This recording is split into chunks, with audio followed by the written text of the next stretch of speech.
مفيش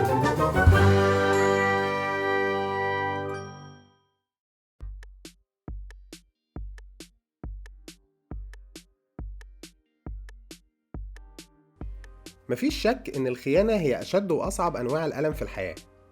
لما تثق في إنسان وتقربه ليك وتديله أهم أسرارك وتجيلك الخيانة من الشخص ده في الآخر. اتفرج على الفيديو ده علشان تعرف إيه هي أبشع حادثة خيانة حصلت في التاريخ.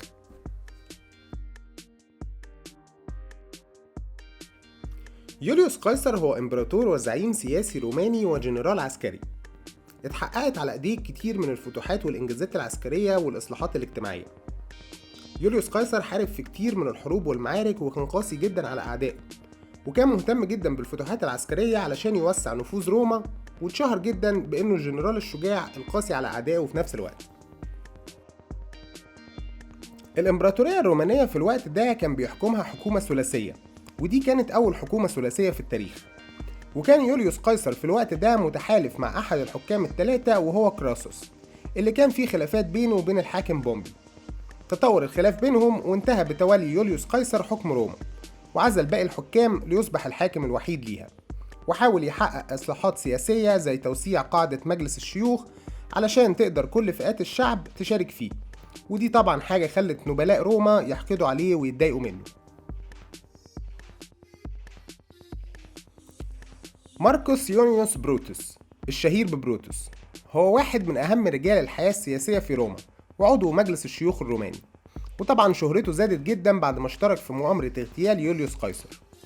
بروتوس اتولد سنة 85 قبل الميلاد وتوفى سنة 42 قبل الميلاد، وهو ابن ماركوس جونيوس بروتوس، واحد من أهم موظفين الحاكم بومبي، وكانت أمه تسمى سرجيليا.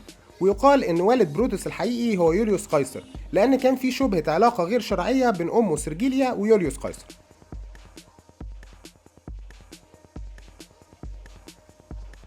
يوليوس قيصر قدر يحقق انتصارات كتير جدا خارج روما وفتح بلاد كتير، وبعدها قرر يرجع لروما ويتفرغ لحل مشاكلها الداخلية.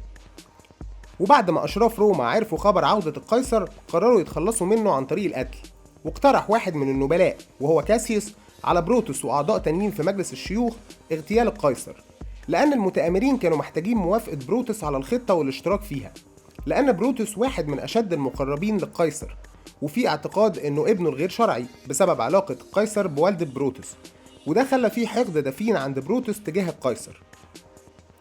وقام كاسيوس بعرض رسائل بيقدم فيها يوليوس قيصر اقتراح على مجلس الشيوخ بتنصيبه ملك على الإمبراطورية الرومانية بالأكمل، وده حرك مشاعر الحقد والكراهية عند المتآمرين وبروتوس وقرروا اغتياله. والخطة كانت ان كل واحد من أعضاء المجلس هيطعن يوليوس بخنجره فدمه يتفرق بينهم ويضيع طاره. يوم 15 مارس سنة 44 قبل الميلاد كان موعد جلسة مجلس الشيوخ، وقبل ما يروح قيصر توسلت إليه زوجته إنه ما يروحش، لأنها شافت هدوم قيصر في الحلم مليانة دم، لكن قيصر كان شايف إن دي تخاريف وما سمعش كلامها. وعند دخول قيصر الجلسة انهال عليه أعضاء المجلس المتآمرين طعنا بالخناجر، وأخيرا اتقدم بروتوس، وكان قيصر فاكر إنه وصل لمساعدته، ولكنه اتفاجئ إن هو كمان بيطعنه بخنجره، وقال له حتى أنت يا بروتوس؟ فرد عليه بروتوس أنا أحبك ولكني أحب روما أكثر. فرد قيصر عليه إذن فلتحيا روما وليمت قيصر. واستسلم بعدها لطعنة بروتوس الغادرة اللي أنهت حياته، وسقط ميتا عند أقدام تمثال بومبي. حتى أنت يا بروتوس إذن فليمت قيصر هي أشهر كلمات قالها يوليوس قيصر ممكن توصف أشد وقعة خيانة في التاريخ من أعز وأقرب الناس. تخيل لو صاحب عمرك خانك نفس خيانة بروتوس ليوليوس قيصر. قول لنا في الكومنتات أكتر حاجة عجبتك في الفيديو ده، ولو عندك مقترحات لفيديوهات تانية. ولو عجبك الفيديو ما تنساش تعمل لايك وسبسكرايب وتفعل زر الجرس علشان تشوف الفيديوهات الجديدة أول ما تنزل.